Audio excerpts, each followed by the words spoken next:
لمحبي الوصفات وصفة الأرز جبت لكم حبيباتي اليوم هذه الوصفة ديروها غير في السنيوة، ووصفة اقتصادية وبزاف بنينة. هذه الوصفة تاع الأرز ديروها كما قلت لكم حبيباتي غير في السنيوة، وصفة ما شاء الله بزاف بنينة، ويجيكم هذاك الرز يجيكم مزربع على حبة، ويجي بزاف بنين لبنات.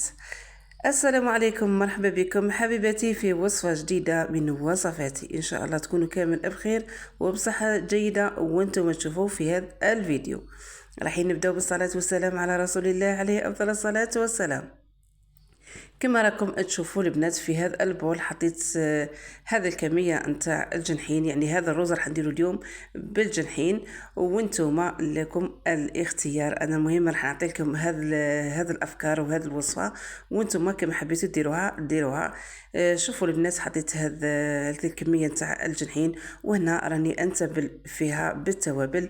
درت لها زنجبيل، درت لها الكركم، فلفل الاسود، توابل الدجاج وتوابل الشاورما، ودرت لها كميه تاع الهريسه، وراح نزيد ندير لها كما راكم تشوفوا البنات كميه تاع توابل الدجاج، راني قلتهم لكم وزدت عاودتهم.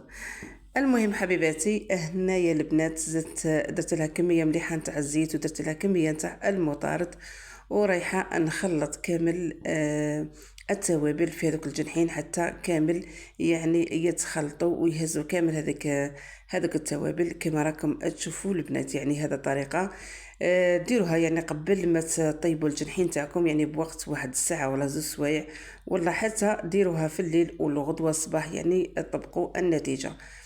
المهم نتوما ديروا على هواكم، يعني على ما كما حبيتوا. انا كنت يعني تفكرتهم غير مع العشيه، وكنت حيره واش راح نطيب. كي جاتني هذه الفكره درتهم يعني مع العشيه، كنت حطيتهم غير واحد نص ساعه برك تشربوا هذوك التوابل، ودرت الوصفه تاعي.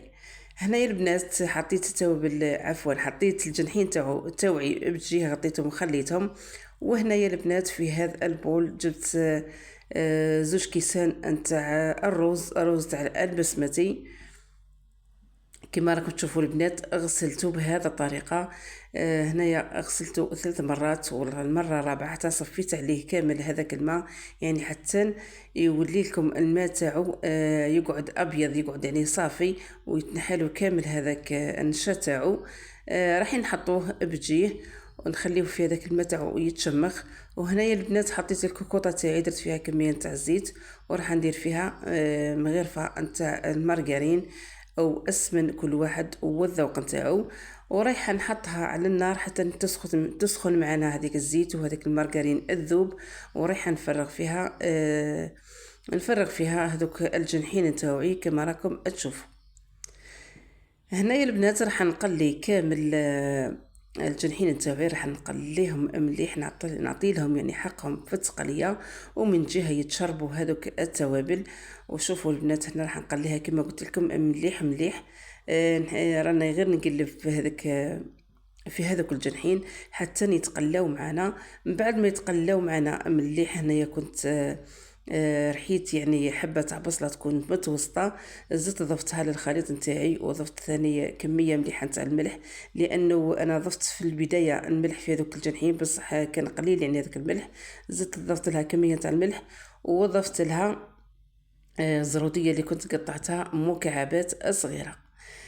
هنا حبيبتي زدت قليتها مليح مع هذاك البصل وهذيك الزروديه، ومن بعد راح نمرقوها. كنت حاطه يعني الماء يسخن لي. سخنت الماء تاعي، وهنايا فرغت عليها كميه مليحه تاع الماء. اكيد راح نزيد نضيف لها كميه، ورايحه نغلق عليها ونخليهم يطيبوا. شوفوا البنات هنايا غمرتها بالماء كما راكم تشوفوا البنات. شوفوا اللون تاع المرق نتاعنا كيفاه جانا. جانا يعني بزاف هايل اللون نتاعو. هنا حبيباتي راح نغلق عليها الكوكوطه ونخليها تطيب في غرفه. يعني هذه الوصفة رايحين ديروها ليه يعني راح توجد معكم في وقت قصير. وصفة بزاف بنينة وبزاف رائعة، يعني غير جربوها، تبعوا برك المقادير وتبعوا كامل الفيديو حتى للأخير. واكيد راح تعجبكم الوصفه.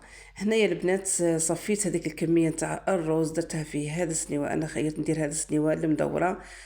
وانتم اذا كانت عندكم يعني سنيوه كاري ولا مستطيل انتم ولكم الاختيار. انا مهم حبيت نديرها في هذا السنيوه يعني شويه كبيره. ضفت هذيك كما قلت لكم هذاك الرز حطيته من بعد ما صفيته، وفرغت عليها الكميه نتاع المرق اللي طابوا فيها هذوك الجنحين تاوعي. شوفوا البنات هنايا رايحه نسقمها كما راكم تشوفوا، ورايحه ندخلها للفرن الطيب.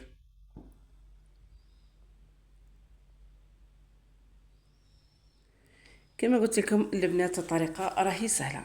هنا حبيباتي بعد ما طاب الرز نتاعي جبت السنيوه تاعي وزدت حطيت لها هذوك الجنحين، حطيتهم كامل كما راكم تشوفوا في السنيوه، دورتهم كامل على هذاك الرز كما راكم تشوفوا البنات. وراح نزيد ندخلها للفرن، يعني نشعل لها غير من الفوق ونخلي حتى هذوك الجنحين يتجمروا معنا يعني يحمروا. ومن بعد راح نخرج السنيوه تاعي. هنا البنات ضفت هذيك الكربوطه تاع الفلفل الحاره باش تطلق لي برك شويه حراره في الروز نتاعي، ومن بعد نحيتها.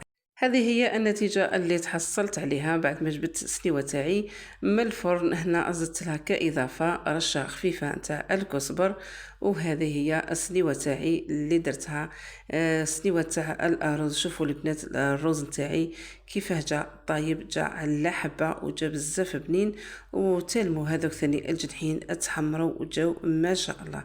نتمنى ان شاء الله تكملوا المشاهدة حتى الآخر اخر الفيديو. وشوفوا البنات هنا ثاني زدت صورت لكم هذا المقطع الاخير كي بداو يتعشاو اوليداتي، زدت صورت لكم هذا المقطع باش تشوفوا كيفاه جا مزربع. نقول لكم حبيباتي مشاهدة طيبة للجميع، وما تنساوش الاشتراك للقناة وتفعيل الجرس.